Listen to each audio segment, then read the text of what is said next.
Malambot na siya.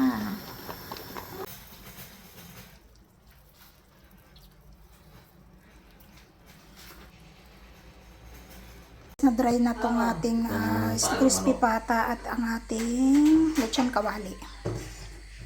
So, timplahan natin siya ulit. Hindi ko nahabol ng kutsilyo sa... Ayan. Sigayan natin siya ng...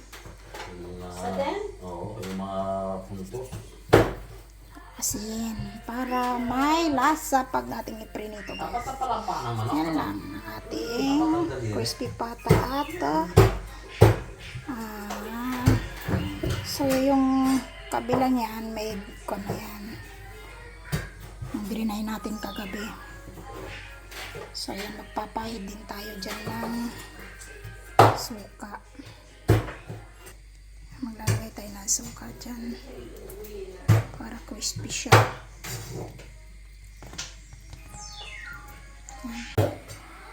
Maglalagay tayo ng 2 litro na mantika.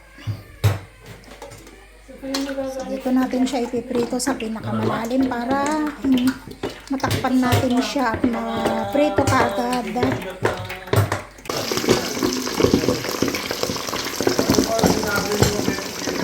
Dito sa lagay ng buray ko yan. Guys, ang aking crispy pata. Tama-tama. Dito, kamay ko ng... Yan guys, inahon ko muna siya at patutuyon ulit ng 15 minutes. Tapos ilalagay natin ulit sa pinakamainit na mantika. Luluto ulit natin yan. Dadry lang natin para makuha natin yung talagang crispy.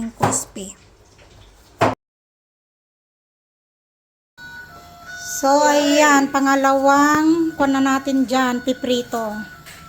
Para magiging crispy na siya.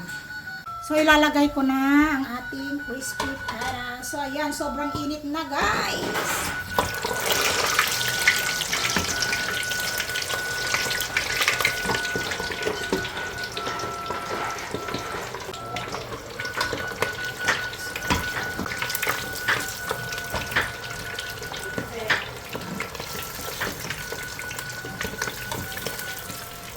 Ito yung ginagamit ko, guys, na kutsilyo para kasi matigas siya.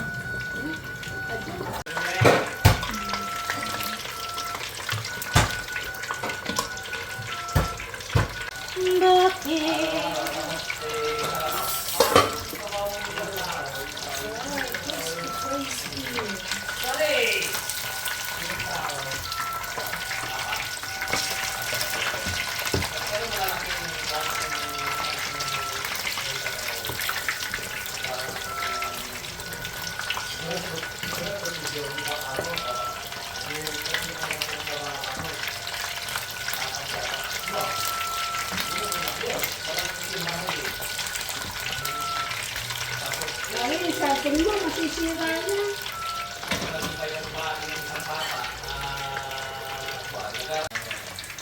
Oh, ito na guys ang ating crispy pata. Ayan, oh, diba? Tingnan nyo naman. Aray. Crispy. Sandali lang at hindi pa tapos. So, ayan guys. Tingnan nyo naman. Oh, diba? Timan natin. Diba naman, oh. Talaga naman. Napaka-crispy. Yan po ang ating crispy pata.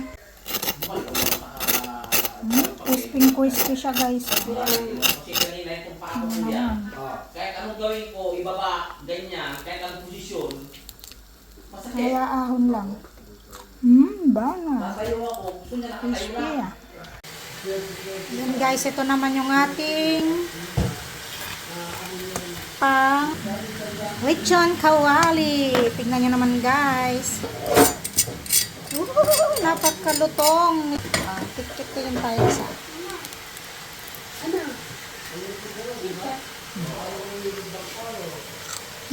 Taga naman. Lutong.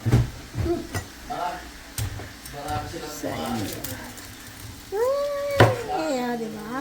Malalaki yata. Ay, sarap. Oh, pwede na yan. Ay, ang sarap. O, ayan o. Tignan nyo naman, guys. Talaga naman. Ayun, ayos na. Pronto na. Saka natin nilalagay sa ating lagayan. Crispy na. Sarap. Ang natin na kali.